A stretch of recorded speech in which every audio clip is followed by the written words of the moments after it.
부모와 자녀가 소통하려면 공부 얘기하면 안 된다고 합니다. 그런데 아이에게 공부 얘기하는 거 나쁜 걸까요? 오늘 아이에게 공부하라는 말하는 것, 이거에 대해서 생각해 보겠습니다. 수능 만점 받은, 그리고 세계적 대회에 나가서 상을 받은 학생 등 인터뷰 보면요, 이 학생들에게 공통점이 있어요. 평소 부모에게서 공부해라 이런 말 듣지 않았다고 하더라고요. 부모가 말 안 해도 스스로 공부 잘하는 아이라 그럴까 생각해 봤는데요. 근데 그런 아이일수록 부모님이 더 잘하라고 말할 법하죠. 근데 지금까지 공부하라는 잔소리를 듣지 않았다? 궁금합니다. 알고 보니까요, 이 학생들의 말에는 잔소리라고 느낄 만한 그런 말을 듣지 않았다, 이런 속뜻이 숨어 있었습니다.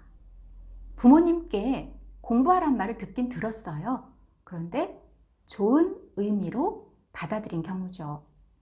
좋은 마음으로 한 말도요, 어떻게 표현하느냐에 따라서 공부 좀 해라, 공부 안 하고 뭐하니, 이런 지겨운 잔소리로 들릴 수도 있고요. 나도 열심히 공부해야겠다 하는 마음을 갖게 할 수도 있는 겁니다. 어떻게 말하느냐에 따라 느낌이 확실히 다르긴 해요. 우리 부모님도요, 어떻게 말해야 하는지 다 알고 계시고요. 하지만 현실에서는요, 잘 안 나와요. 육아하면서 이론 따로, 말 따로 이럴 때 많잖아요. 오늘 그 부분 확인하면 아이로 하여금 공부하고 싶게 하는 말 할 수 있을 겁니다.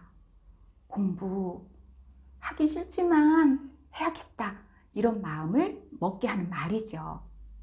학창시절에 부모님이 가장 관심을 많이 가질 주제가 바로 공부입니다.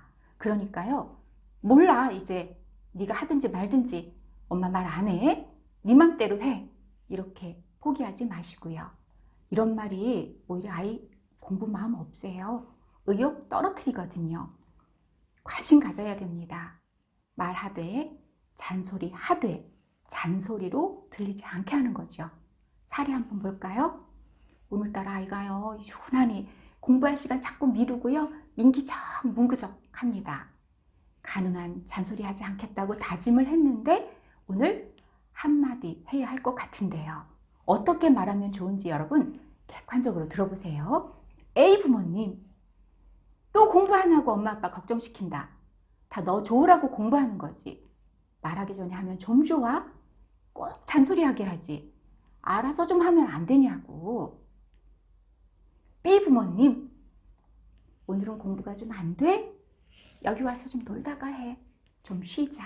공부 힘들지? A 부모님은요, 아이가 공부 안 하는 것이 걱정되지만 그것 때문에 부모 자신이 스트레스를 받는다, 이걸 강조한 반면에요, B 부모님 어떠셨어요? 아이가 공부하고 싶지만 잘 안 되는 거, 이게 참 안타깝다 하는 마음이 담겼습니다. 똑같은 장면을 보고도 말이죠. 공부라는 게 어렵고 힘드니까 잘 안 될 수도 있어. 그러니까 좀 쉬다 하자, 이런 마음 전하면 우리 아이가 에이 계속 놀아야겠다 이럴까요? A와 B 부모님 모두 아이를 위한 말이지만 확연히 다르게 들렸습니다. 여러분, 공부하고 싶지 않지만요, 어떤 말이 우리 아이에게 공부해야겠다 이런 마음 들게 할까 짚어보겠습니다. A는 이렇게 생각해요. 내가 공부 안 하니까 스트레스 받는다 이거지? 그냥 그래 알았어. 짜증나. 그쵸? B, 내가 공부 안 되는 걸 부모님도 아시고 좀 쉬다가 하라고 하시네. 역시 우리 부모님은 공부하는 게 힘들다는 거 알아주시는 분이야. 해석 맞나요? 공부해라, 안 하면 걱정된다, 이런 말 안 하게 하고 아이가 알아서 스스로 공부하면야 무슨 걱정이겠어요. 그런데 여러분, 그런 아이가 어디 있어요? 우리 어렸을 때만 잘 생각해 보십시오. 답 나옵니다. 공부 좋고 공부하면서 시간 가는 줄 몰랐다.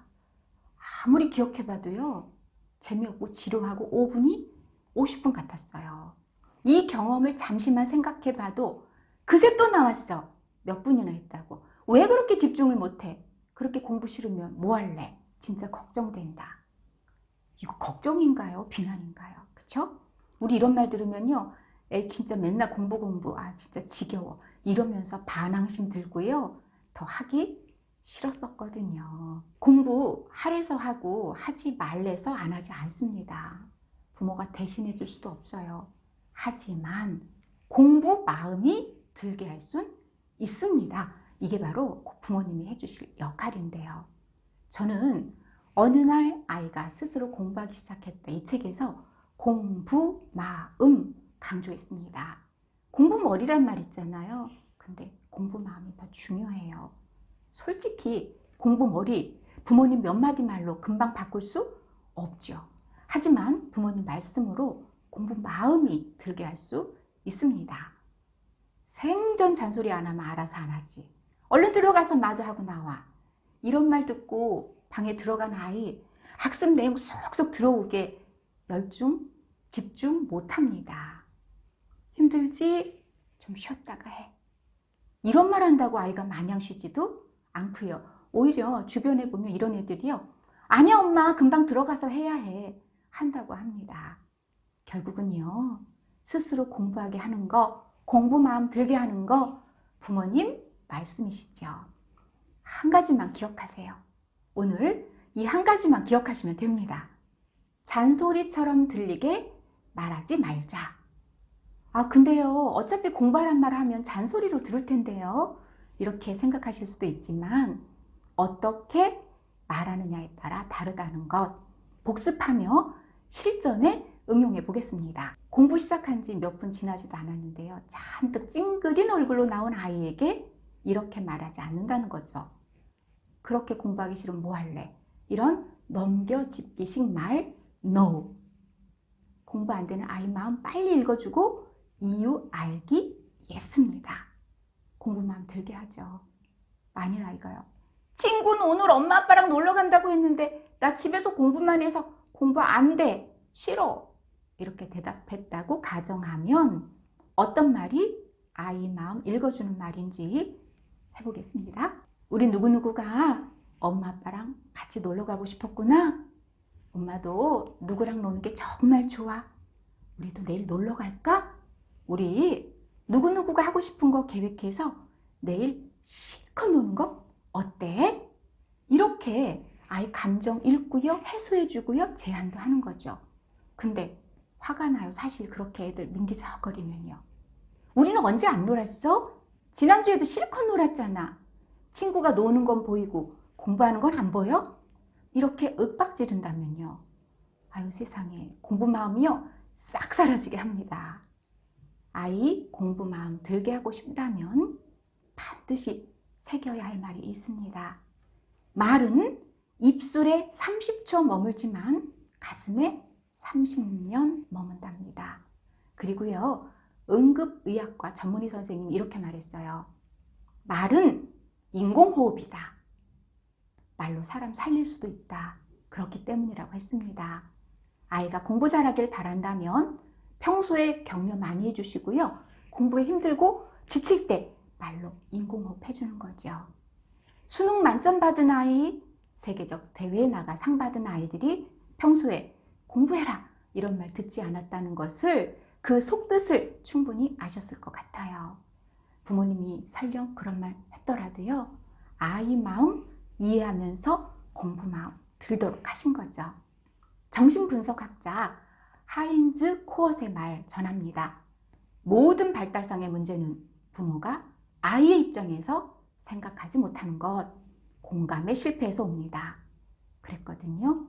아이 마음 알아주면 공부 마음 키워줄 수 있다 라는 말과 같죠. 결국이요. 공부 머리보다 공부 마음이 중요하네요. 그런 아이가 스스로 공부하겠죠. 어느 날 아이가 스스로 공부하기 시작했다 책에 실제적이고 구체적인 사례와 방법이 있으니까요. 도움 되셨으면 합니다. 임영주였습니다.